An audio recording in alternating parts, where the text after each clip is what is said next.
Cuenta la leyenda que desde antes de los tiempos, el dios Anaconda bajó desde los cielos y recorrió el río Vaupés con humanos en su lomo para poblar esta tierra.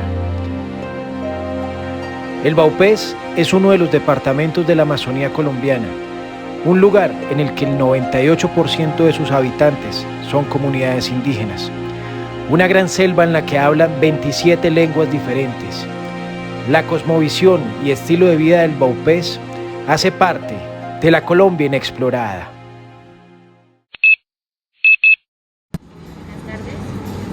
Gracias. Nuestro viaje empieza desde la ciudad de Bogotá y no puedo dejar de pensar qué cosas voy a encontrar.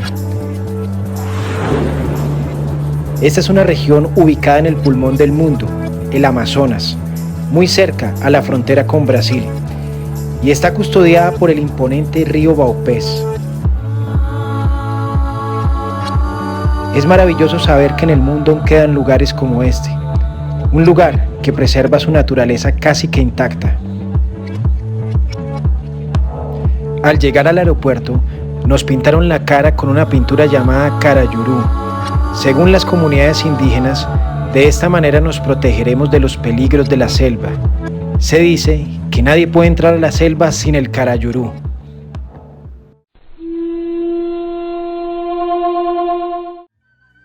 El recibimiento de sus gentes fue demasiado acogedor. No están muy acostumbrados a ver tantos turistas, y eso me hace pensar que la amabilidad de Colombia abunda en todas las partes del país. Somos un grupo de 30 expedicionarios. Nos llevaron a un sitio para mostrarnos parte de su gastronomía y enseñarnos la importancia y el valor de sus artesanías. Señores, gente del mundo, así nos recibe Mitú Vaupés. Esto es jugo de patabá. ¿Jugo de qué? De patabá. Es una semilla que es de la familia de los azaís. La artesanía representa muchas de sus tradiciones y cultura, y en algunos casos es una forma de expresión de sus creencias tanto mitológicas como religiosas. Las rojas con negro son chochos. Se llaman chochos. Y estos son semillas de guama. De guama. Sí, es una fruta de acá de la región.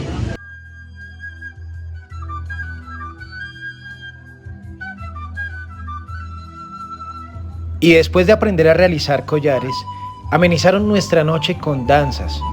Los hombres tocan la flauta mientras bailan y es algo genial poder apreciar este tipo de arte.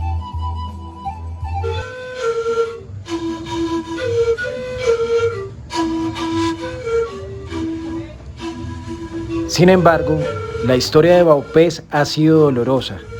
Desde los tiempos de la colonia, diferentes sucesos han marcado la memoria de sus gentes, y mi percepción personal es que la mayoría de sus habitantes aún están sanando heridas.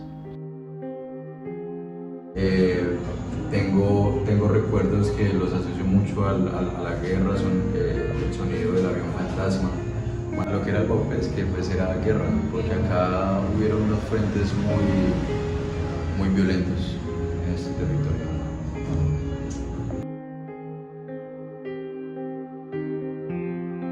Mitú es conocido por la toma guerrillera que se dio hace 24 años. La guerrilla colombiana, las FARC, quería mandar un mensaje contundente al gobierno colombiano y era demostrar que podían tomarse la capital de un departamento, tal vez el departamento más vulnerable de Colombia en ese entonces. Ese ataque se dio a las 4:30 de la mañana, en un día en que se celebraba el Día de los Niños, un 31 de octubre, un Halloween. Ese día nadie supo que habían 2000 guerrilleros ocultos entre el pueblo y se iban a tomar la estación de la policía, la cual tenía muy pocos hombres. Ese mismo día, Mitú se convirtió en noticia nacional. El gobierno colombiano envió a su ejército para recuperar esta tierra y los guerrilleros, al ver todo ese arsenal, huyeron cobardemente. Sin embargo, esto que estoy contando fue hace 24 años y lo que la gente debe saber es que Mitú hoy en día es un territorio de paz y que es el departamento más tranquilo de toda Colombia. Es una región que se puede visitar, que se puede hacer turismo sin ningún problema, y lo único que van a encontrar es una naturaleza impactante, culturas y tradiciones milenarias. Buenos días, empezamos nuestro recorrido a las 5 de la mañana. Vamos a estar visitando comunidades indígenas, vamos a compartir con estas comunidades. Un tuk-tuk. ¿Qué tal? ¿Cómodos o no? Bien. Ahí va. No te quejes que vas bien. Sí, vas bien. Sí, vamos cómodos.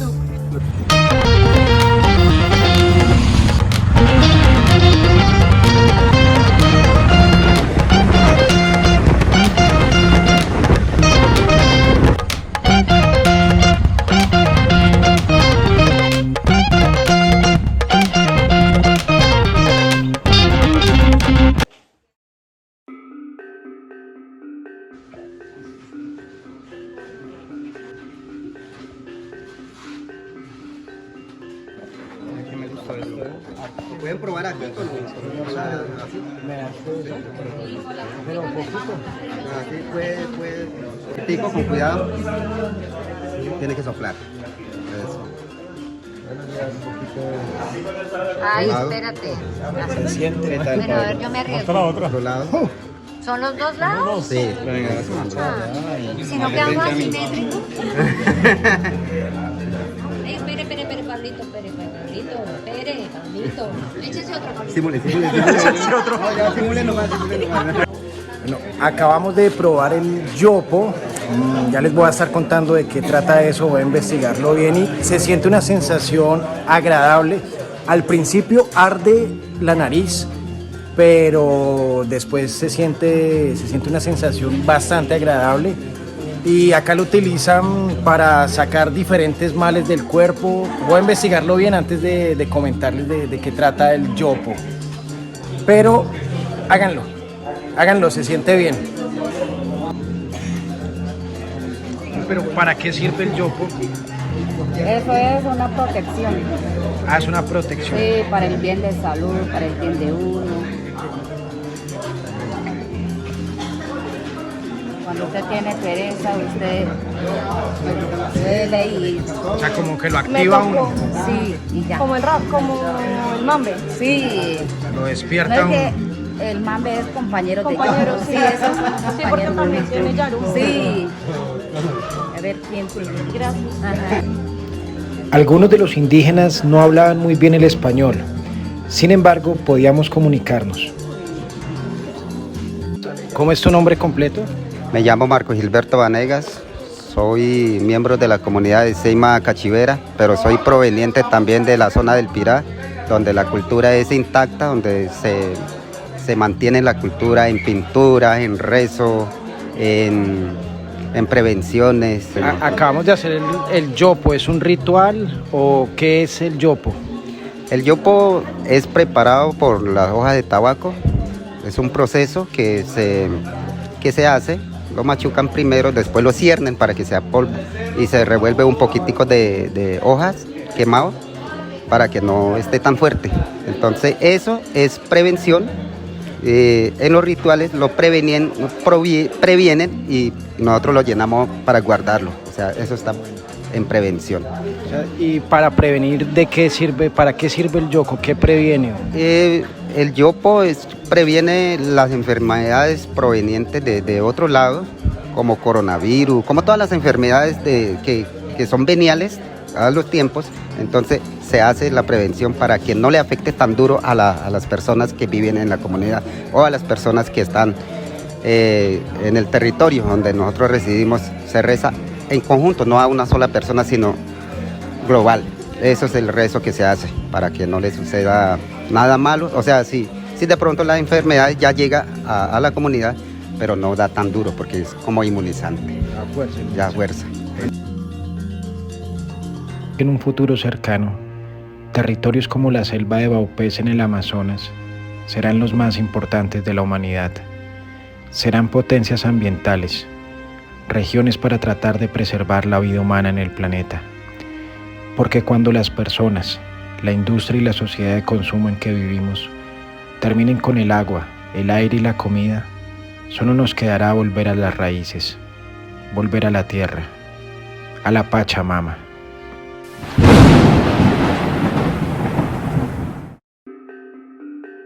para llegar a Cerro Flecha debemos caminar por hora y media desde la comunidad indígena Seima Cachivera.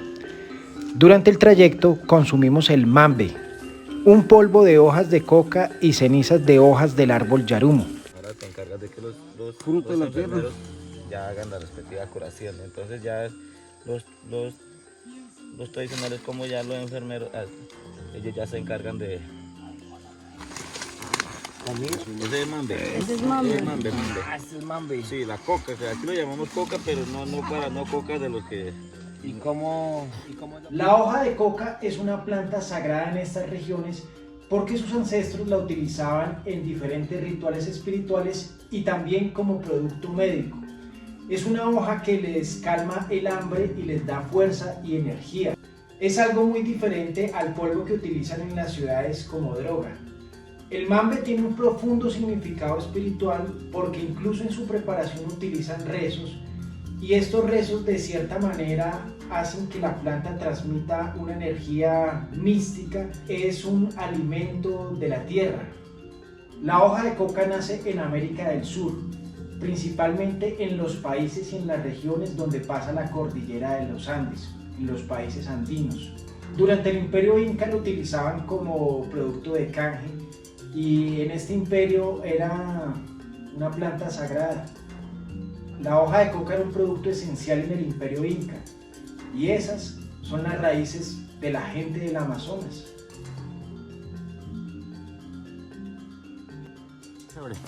Lo que este lugar le aporta al país y al mundo no tiene precio. Háblanos de eso. Pues es que nos estaban contando que en términos económicos y financieros el Baupés no le aporta nada al país, pero en términos ambientales y de comunidad pues hay un montón de cosas. Sí, es más, yo creo que dentro de pocos años, Descansemos. lo que va a ser Colombia, Brasil, Venezuela, creo que en materia ambiental van a ser potencias. Y valdría la pena es entender cómo esa posibilidad que nos ha dado nuestra ubicación geográfica, nuestro medio ambiente, de convertirnos en potencias ambientales, se pueden voltear hacia un turismo responsable, que quizás es la mejor manera de producir no solamente recursos, sino de seguir cuidando este lugar.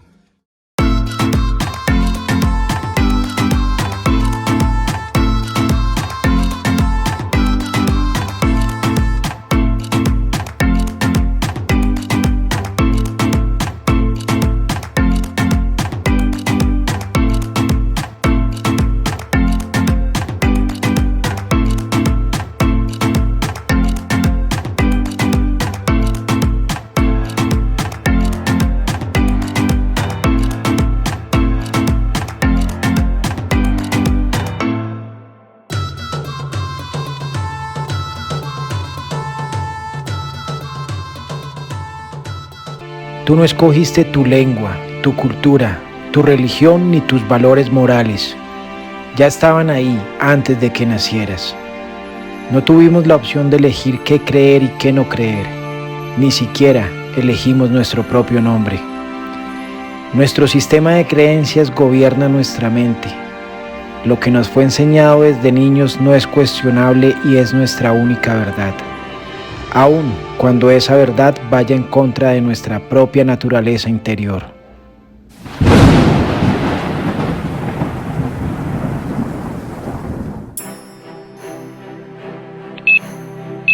Dos de la mañana, nos está esperando nuestra embarcación acá sobre el río Baupés. Vamos a un destino increíble que se llama Yurupari, en donde vamos a estar compartiendo y conociendo con diferentes comunidades indígenas. En el Baupés se dice que en el principio de los tiempos, una serpiente gigante bajó desde los cielos para poblar la tierra con humanos. Durante su trayecto, formó los grandes ríos de la Amazonía. Bueno, así es un amanecer en Baupés. Hemos llegado a un primer resguardo indígena. Estamos un poco dormidos todavía porque ha sido el viaje un poquito pesado, hace frío, por eso tengo esta cobija. El dios Anaconda lo describen como un reptil gigante ultra evolucionado, con un conocimiento imposible para la mente de los humanos. Entender a Anaconda sería como tratar de explicar matemáticas a un gato. Nuestra especie no podría entenderlo. quiero mostrarles estos majestuosos ríos. Estamos en un sector que se llama Circasia. Todavía no hemos llegado a Yurupari. Son 4 horas, de las cuales son 3 trayectos en lancha y 2 trayectos en trekking.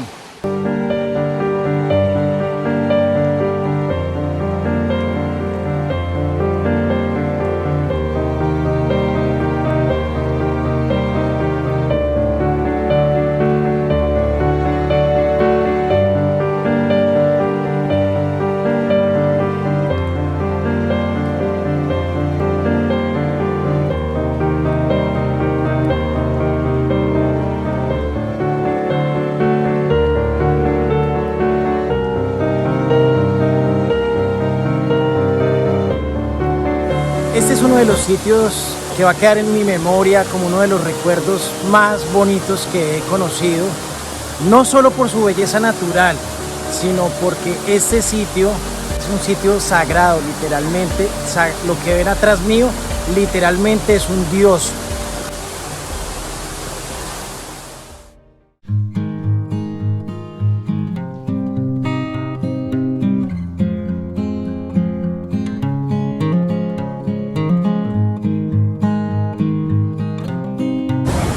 Bueno, señores, esto es Yurupari.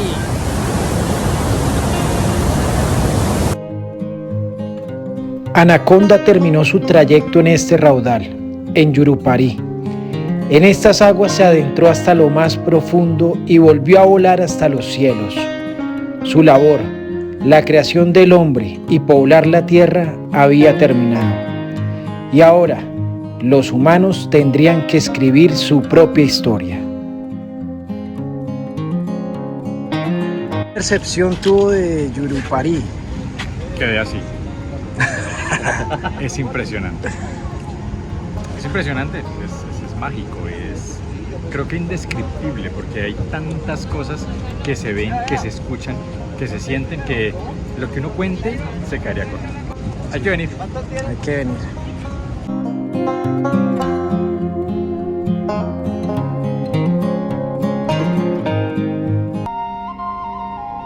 Quien no conoce su historia está condenado a repetirla.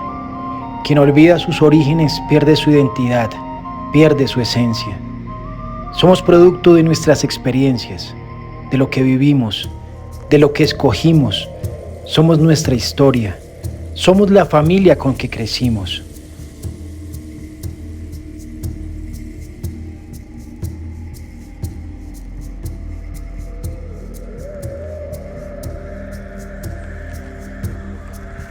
Somos Colombia. Estas comunidades se sienten aisladas de la sociedad, del país como tal. Es que ellos sienten en su corazón de que están olvidados, tal vez por su ubicación geográfica, porque están muy lejos, no hay carreteras para comunicarse, para hacer mercado, para hacer comercio. Entonces, en realidad son otro mundo. O sea, no me explico, digamos, cómo viven, porque no hay nada. O sea, únicamente hay selva, hay casas, hay madera, ellos cultivan sus alimentos. Entonces el comercio en realidad es muy poco. Venden artesanías. Aquí esta comunidad puertogolondrina, nosotros siempre trabajamos artesanías cerámicas.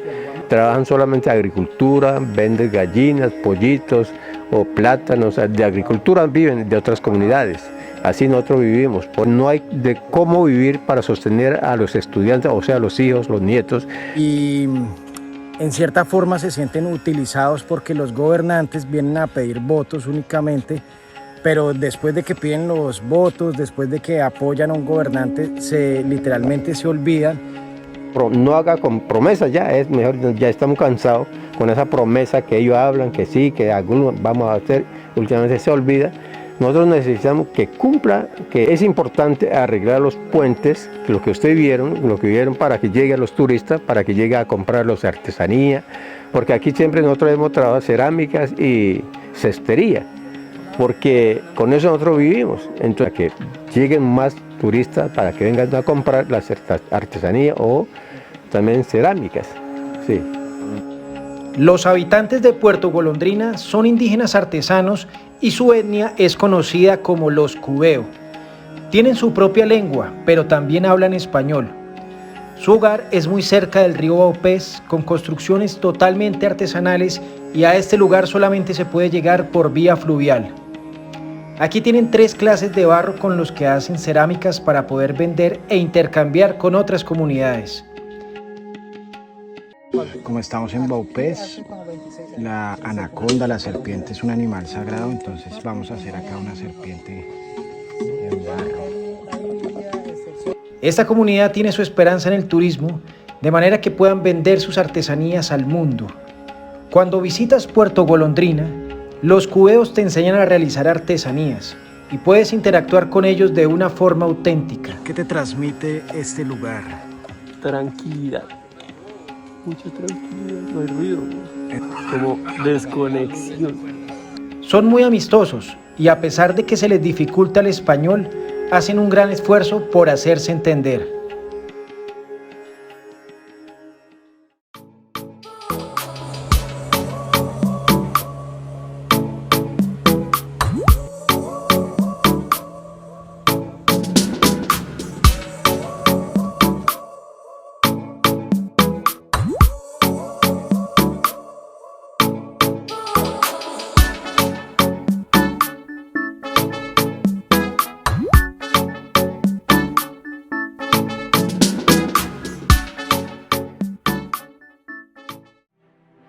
La chagra es un espacio para cultivar alimentos, pero estos cultivos no son como las tradicionales. Las chagras no se ubican en territorios continuos, no son plantaciones, sino que se encuentran distribuidos a lo largo y ancho de toda la selva. Lo curioso de estos cultivos es que las chagras están activas únicamente por un año, o sea, los indígenas las cultivan solamente por un año y luego de eso las abandonan, o por decirlo de alguna forma, las devuelven a la tierra, y esto lo hacen para que la tierra se pueda recuperar, se regenere y pasados 7 años puedan volver a cultivar. Es en realidad un sistema sustentable de producción alimentaria. Su amor por la naturaleza es tan grande y su respeto por la selva que incluso en sus procesos de cultivo, sin saberlo, utilizan procesos sustentables. Vamos a mostrarles a ustedes las variedades de cultivo. Primero vamos por acá. Esta es la mata muy sagrada que solamente manejan los hombres. ¿Sí? Esto se cultiva dentro de la chagra en medio de yuca brava. Lo que ustedes miran acá, estas son yuca brava. Yuca brava, esta es yuca de almidón, una variedad, esta es otra variedad. De esta hoja se saca el carayurú, que tengo esta pintura de estas hojas. Lo que usted ve, las plantas que nosotros tenemos, aparte de lo que son para consumir, son remedios caseros que uno hace para la gripa. Con esto uno se prepara contra la gripa. Bueno, para muchas cosas también uno utiliza, no solamente para consumir las frutas, sino eso también nos ayuda. Por ejemplo, la corteza es para algún remedio, para las heridas, para sanar muchas cosas. Sí, por eso en la chagra nunca debe faltar estos cultivos que ustedes están mirando.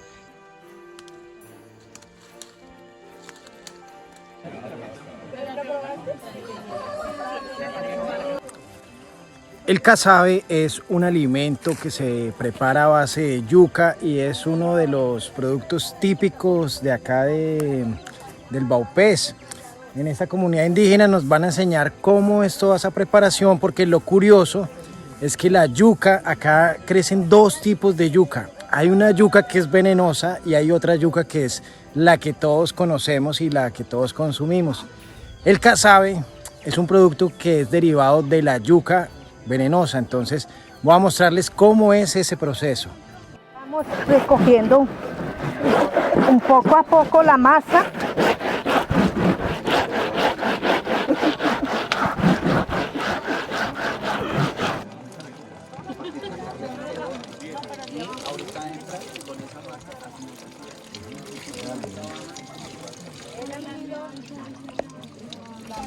La preparación del casabe puede demorar fácilmente medio día. La yuca es pelada, molida, lavada, secada Y finalmente, cocinada en leña.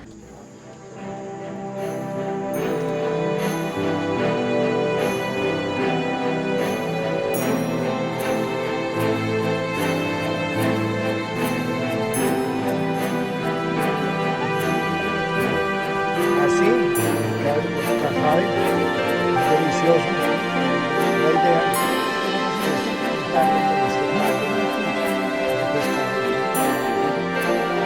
es picante, es muy picante, es delicioso.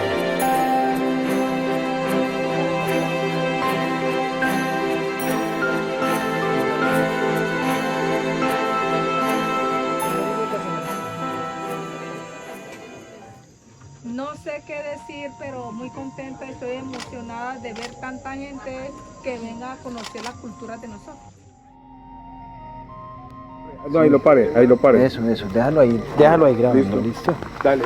Bueno, entonces, por favor, me repites tu nombre completo, o a qué te dedicas.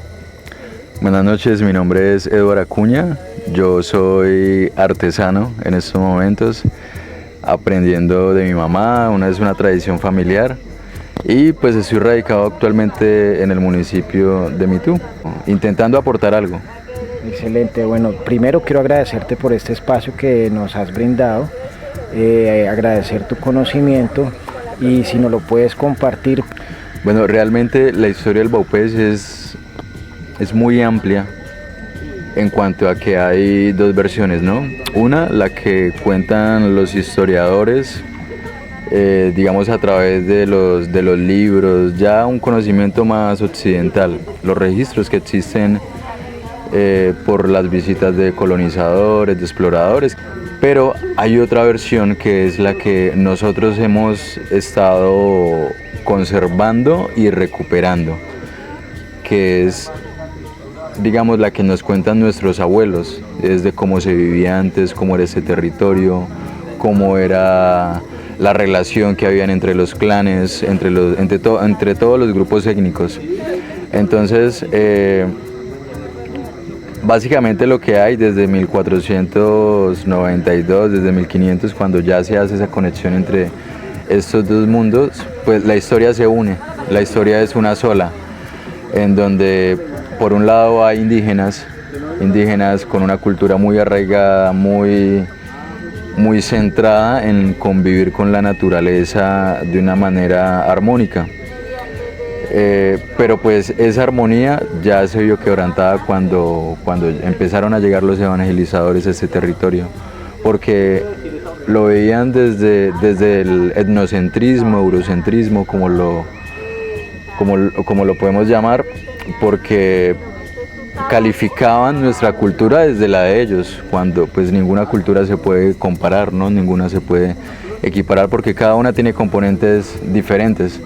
Entonces nosotros éramos los malos para ellos, nuestras costumbres estaban mal, si hacíamos una danza, ellos decían que estábamos adorando al diablo, y muchas cosas que de una u otra manera empezaron a sembrar o a hacer mella en nuestra misma psicología, porque nos empezaron a decir que todo lo que éramos, todo lo que representábamos estaba mal.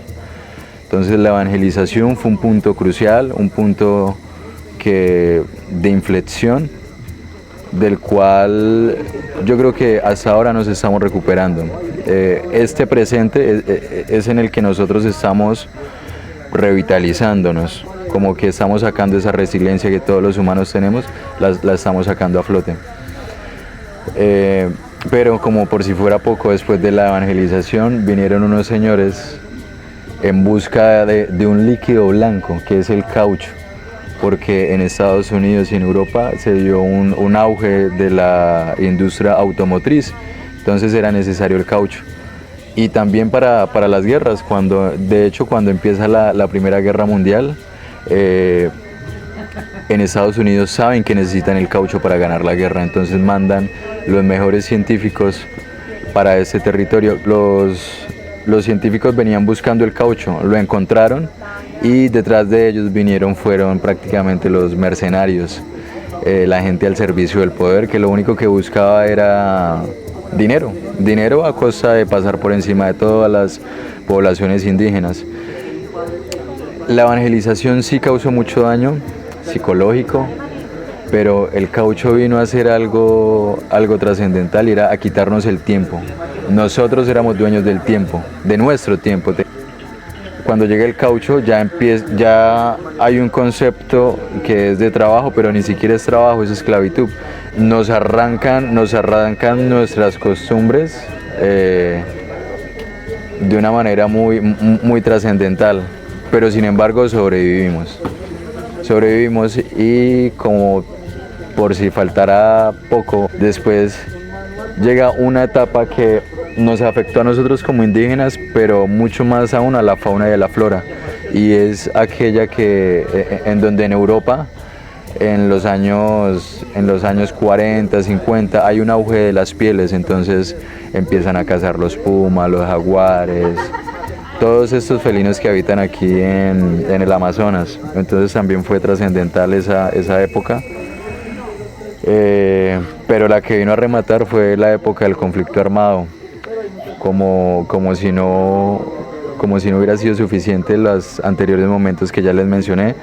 En esa época del conflicto armado ya viene algo que son las ideologías. Entonces ya por un lado las guerrillas querían implantarnos una ideología que nosotros no conocíamos, que pueden que hayan algunos términos de convivencia, de hermandad, de fraternidad, que sí conocíamos, pero no de esa manera. Y por otro lado, ya el Estado haciendo parte, y entonces quedábamos como en la mitad, porque estaba el ejército por un lado. Si usted ayudaba al ejército, pues usted se convertía en un objetivo para los guerrilleros. Si ayudaban a la guerrilla, automáticamente era objetivo para el ejército.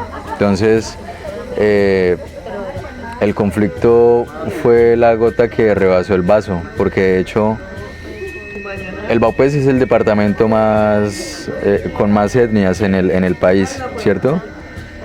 Entonces se vino a sembrar un estigma de este territorio sobre ese conflicto, porque las FARC, en su afán por lograr ganar esa guerra, ellos creían que le iban a ganar esa guerra de guerrillas contra el Estado, decidieron tomarse en una capital de departamento. Y digamos fue algo estratégico porque ellos veían a Mitú como un pueblo pequeño en donde si atacaban no iban a tener una respuesta militar contundente de momento. Las consecuencias vinieron después, porque la ciudad estuvo sitiada por 3 días y después vino un enfrentamiento, una retoma por parte del ejército, en donde murieron civiles y también murieron muchísimos guerrilleros. Habían muchísimos guerrilleros que fueron reclutados de sus familias de ese mismo territorio y terminaron luchando una guerra que ni ellos se inventaron, ni ellos mismos se entendían.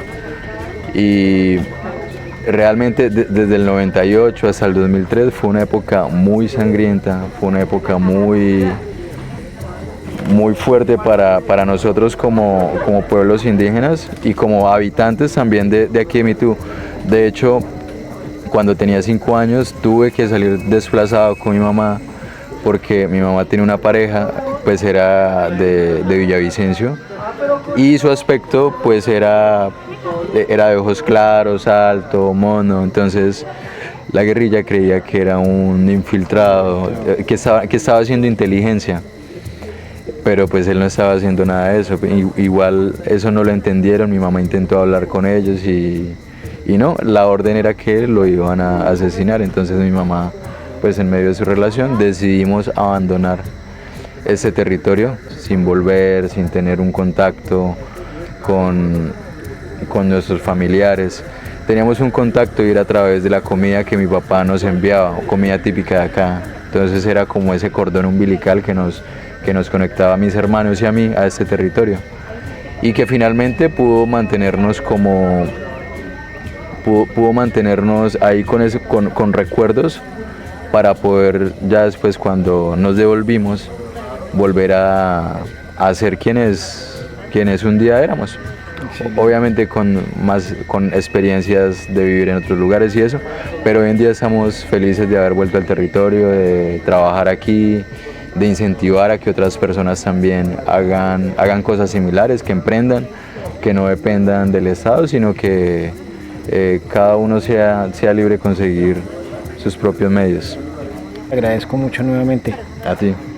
Listo, excelente.